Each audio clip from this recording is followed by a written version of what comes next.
Hello students, I am doctor Vinod Kamle. इस video के अंदर हम लोग legal position of directors company के एम्प्लॉयज होते हैं या नहीं होते हैं, then remuneration of directors and removal of directors, ये छोटे छोटे कॉन्सेप्ट्स देखने वाले हैं।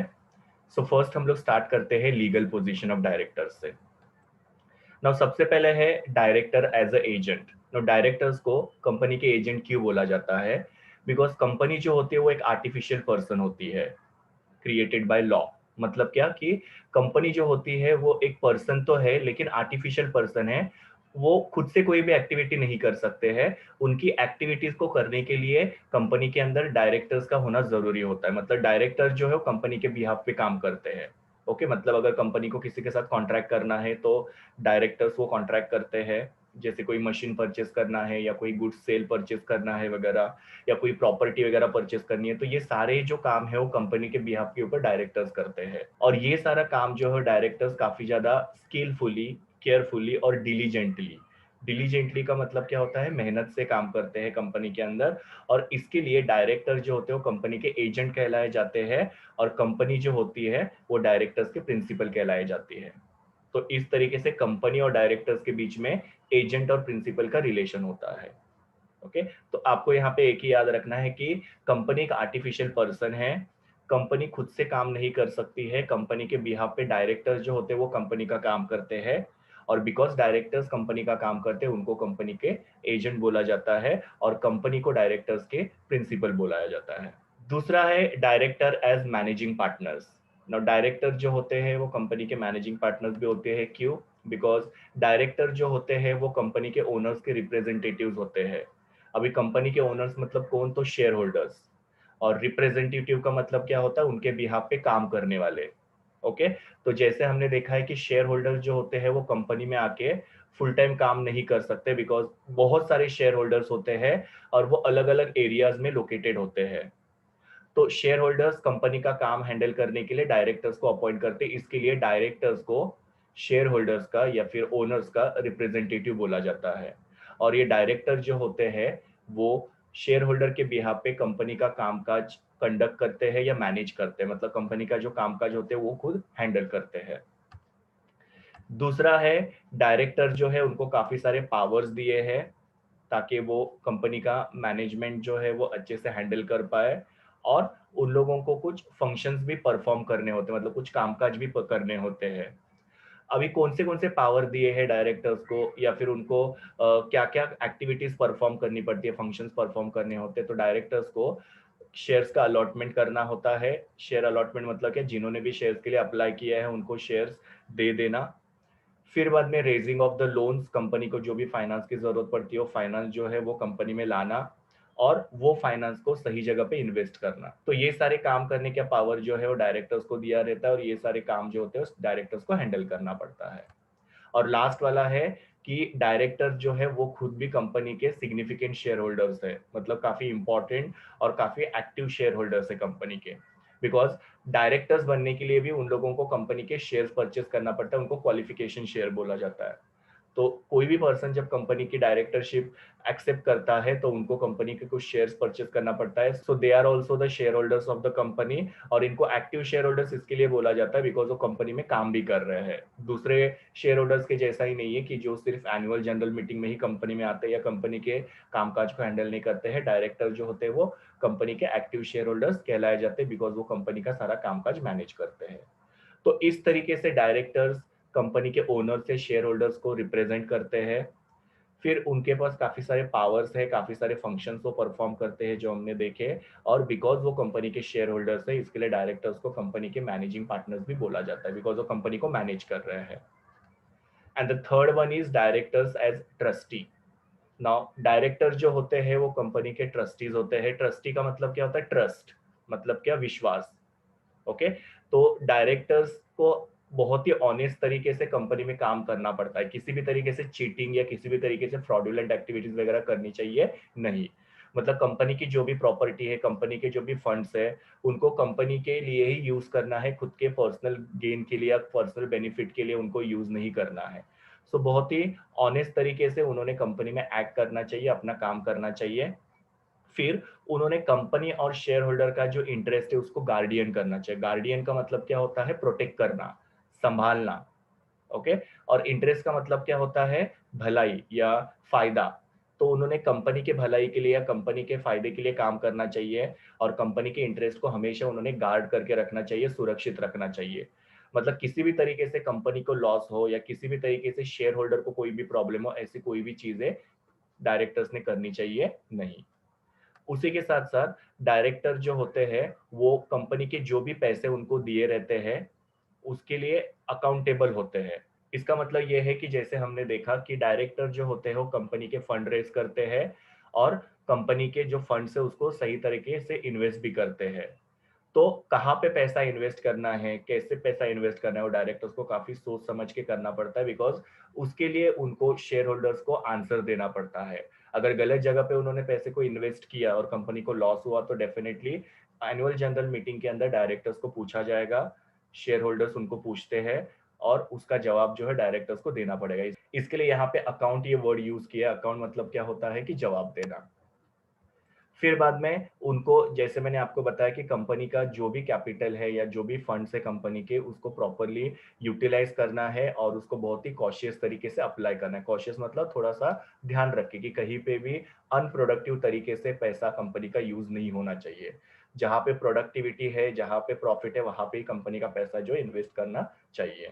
उसी के साथ साथ वो कंपनी के सारे जो असेट्स होते हैं उसके ट्रस्टीज होते हैं, मतलब कंपनी के जो भी असेट्स है उनको केयरफुली यूज करने हैं। तो इस तरीके से डायरेक्टर जो कंपनी के ट्रस्टीज भी है। तो इस तरीके से यहाँ पे हमने देखा कि डायरेक्टर जो है वो कंपनी के एजेंट्स भी है, डायरेक्टर जो है वो कंपनी के मैनेजिंग पार्टनर्स भी है और वो कंपनी के ट्रस्टीज भी है। नाउ विल सी कि डायरेक्टर जो है वो कंपनी के एम्प्लॉयज होते हैं कि नहीं। तो डायरेक्टर्स कंपनी के एम्प्लॉयज भी नहीं होते हैं, ना वो कंपनी के सर्वेंट्स होते हैं। तो डायरेक्टर जो है वो कुछ प्रोफेशनल लोग हैं जिनको कंपनी हायर करती है कंपनी के अफेयर्स को मैनेज करने के लिए। अफेयर्स मतलब कंपनी का जो कामकाज है, और हायर करना मतलब कि उनको काम पे लेना या उनके सर्विसेज को लेना। तो यहाँ पे उन लोगों को रेम्युनरेशन पे किया जाता है और उनको हायर किया जाता है ताकि वो कंपनी के सारे कामकाज को मैनेज करे। पर इसका मतलब ये नहीं कि डायरेक्टर्स कंपनी में एम्प्लॉयज नहीं बन सकते हैं। एक्ट के अंदर ऐसा कोई भी प्रोविजन नहीं है कि जिसमें ये लिखा है कि डायरेक्टर्स कंपनी के एम्प्लॉयज नहीं बन सकते हैं। डायरेक्टर जो है कंपनी में एम्प्लॉयज भी बन सकते हैं। ओके, पर इन जनरल डायरेक्टर जो होते हैं वो प्रोफेशनल लोग होते हैं, वो कंपनी के एम्प्लॉयज नहीं होते हैं या सर्वेंट नहीं होते हैं।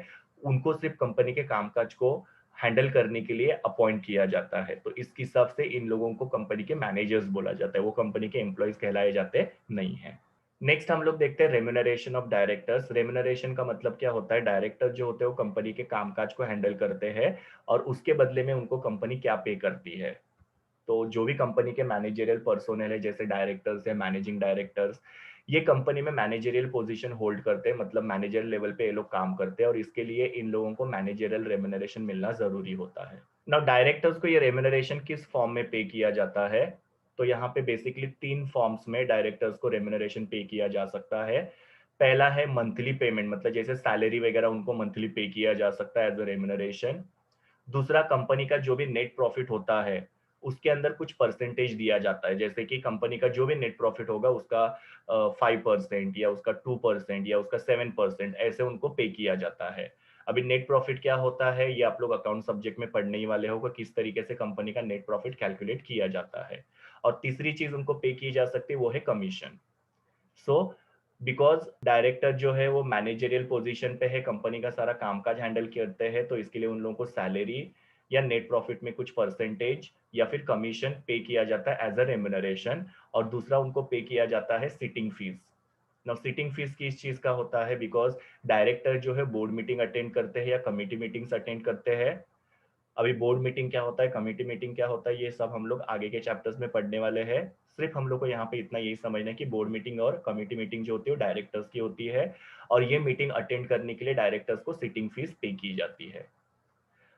अभी कंपनी एक्ट 2013 के हिसाब से जो भी डायरेक्टर्स को रेम्युनरेशन पे किया जाता है, स्पेशली जो पब्लिक कंपनी के डायरेक्टर्स होते हैं या मैनेजिंग डायरेक्टर्स होते हैं, वो जो रेम्युनरेशन है वो कंपनी के नेट प्रॉफिट के 11% से ज्यादा नहीं होना चाहिए। ओके, मतलब जो भी कंपनी का साल के एंड में नेट प्रॉफिट आ रहा है वो नेट प्रॉफिट से 11% से ज्यादा जो है वो डायरेक्टर्स का रेम्यूनरेशन जाना चाहिए नहीं, मतलब उससे कम पे किया जा सकता है। फिर भले ही आप उनको सैलरी पे कर रहे हो, कमीशन पे कर रहे हो, नेट प्रॉफिट में हिस्सा दे रहे हो, लेकिन वो नेट प्रॉफिट के 11% से ज्यादा नहीं जाना चाहिए। जैसे कि कंपनी का नेट प्रॉफिट है 100 रुपीज, तो मैक्सिमम सैलरी या maximum percentage in net profit या मैक्सिमम कमीशन डायरेक्टर्स को कितना पे किया जा सकता है? 11 रुपया, उससे ज्यादा नहीं। तो एक छोटे से एग्जाम्पल के साथ मैंने आप लोगों को यहाँ पे समझाया। अभी ये जो 11% डायरेक्टर्स को पे किया जाता है, वो डायरेक्टर्स का ये जो सिटिंग फीस है उससे अलग होता है। मतलब ये 11% के अंदर ये सिटिंग फीस जो होता है वो इंक्लूड किया जाता नहीं है। तो इस हिसाब से डायरेक्टर्स को किस फॉर्म में रेम्यूनरेशन पे किया जाता है, कितना रेम्यूनरेशन पे किया जाता है, ये मैंने आपको यहाँ पे बताया। और लास्ट पार्ट है removal of directors. Now company के जो डायरेक्टर्स है उनको रिमूव करने की पावर जो होती है वो शेयर होल्डर्स के पास होती है एज पर सेक्शन 169। और दूसरा है ट्रिब्यूनल। ट्रिब्यूनल मतलब क्या? कंपनीज का एक कोर्ट होता है, वो उनके पास पावर होती है कंपनी के डायरेक्टर्स को रिमूव करने की अंडर सेक्शन 402। फिर बाद में कंपनी एक्ट 2013 का जो सेक्शन है 167, उसके हिसाब से जो भी डायरेक्टर्स है वो ऑटोमेटिकली उनके जगह से वैकेंट हो जाते हैं या उनकी जगह ऑटोमेटिकली खाली हो जाती है। उसके कुछ केसेस है, वो केसेस के बारे में अभी हम लोग देखते हैं कि कौन से केसेस के अंदर डायरेक्टर जो होते हैं वो ऑटोमेटिकली अपने जगह से वेकेंट हो जाते हैं या वहां से उनको रिमूव किया जा सकता है। सो पहला है any disqualification under section 164। Okay, तो अगर सपोज कोई भी डायरेक्टर अनसाउंड माइंड हो गया, मतलब उसकी मानसिक स्थिति खराब हो गई, या वो इंसॉल्वेंट मतलब कंगाल हो गया पूरी तरीके से, या कोर्ट के द्वारा उसको कन्विक्ट किया गया। कन्विक्ट करना मतलब क्या? उसके ऊपर दोष लगाना या उसको जेल में वगैरह भेजना या सजा वगैरह दे देना। तो इन 3 केसेस के अंदर डायरेक्टर जो है वो डिस्क्वालिफाइड होता है और वो कंपनी के डायरेक्टर नहीं रह सकते हैं और उनको डायरेक्टर के पोजीशन से रिमूव किया जाता है। दूसरा है प्रोविजन ऑफ द एक्ट। अभी कंपनी एक्ट 2013 के हिसाब से भी डायरेक्टर जो होते हैं उनको डायरेक्टर के पोजीशन से रिमूव किया जा सकता है। तो कंपनी एक्ट के अंदर प्रोविजंस दिए हैं कि कौन से सर्कमस्टेंसेस में डायरेक्टर्स को उनके पोजीशन से हटाया जा सकता है। इन्फॉर्म करके या फिर बिना इन्फॉर्म करके 12 महीने के लिए कंपनी के बोर्ड ऑफ मीटिंग के अंदर।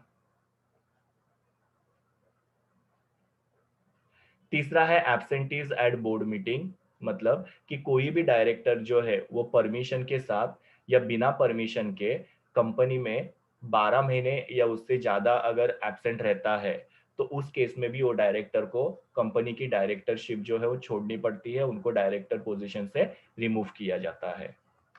फिर है डिस्क्वालिफिकेशन बाय कोर्ट और ट्रिब्यूनल। मतलब कभी कभी क्या होता है कि जो भी कोर्ट या ट्रिब्यूनल है वो किसी कारण की वजह से डायरेक्टर को डिस्क्वालीफाई कर देते हैं और उसके वजह से भी वो डायरेक्टर को वो कंपनी की डायरेक्टरशिप जो होती है वो छोड़नी पड़ती है। और तीसरा है imprisonment for the offence. Imprisonment का मतलब होता है जेल और ऑफेंस का मतलब कोई भी गुनाह। तो कोई भी डायरेक्टर जो है उसको कोर्ट ऑफ लॉ के द्वारा अगर कन्विक्ट किया गया है, मतलब क्या कि उनको दोषी साबित किया गया है ना, किन चीजों के लिए उनको दोषी साबित किया है? तो कोई भी मोरल ग्राउंड पे या अदरवाइज। मोरल ग्राउंड का मतलब क्या होता है कि उन्होंने कोई भी कंपनी में फ्रॉडुलेंट एक्टिविटीज वगैरह की है और उसके वजह से उनको जो है वो कोर्ट के द्वारा कन्विक्ट किया गया है और उनको 6 महीने के लिए जेल में भेजा गया है। तो उस केस में भी वो डायरेक्टर जो है उनको डायरेक्टर पोस्ट से रिमूव किया जाता है। तो ये सारे सर्कमस्टेंसेस है जहां पे डायरेक्टर्स को डायरेक्टर पोजीशन से रिमूव किया जाता है। तो इस तरीके से इस वीडियो के अंदर हम लोग ने देखा legal provision for directors. Director जो होते हैं वो कंपनी के एम्प्लॉयज होते हैं कि नहीं। फिर बाद में रेम्यूनरेशन ऑफ डायरेक्टर और रिमूवल ऑफ डायरेक्टर। ये मेरे यूआरएल है जहां से मैंने इमेजेस लिए हैं। Thank you students, please do like, share, comment and subscribe to my YouTube channel and also recommend my channel to your friends. We will meet in the next video.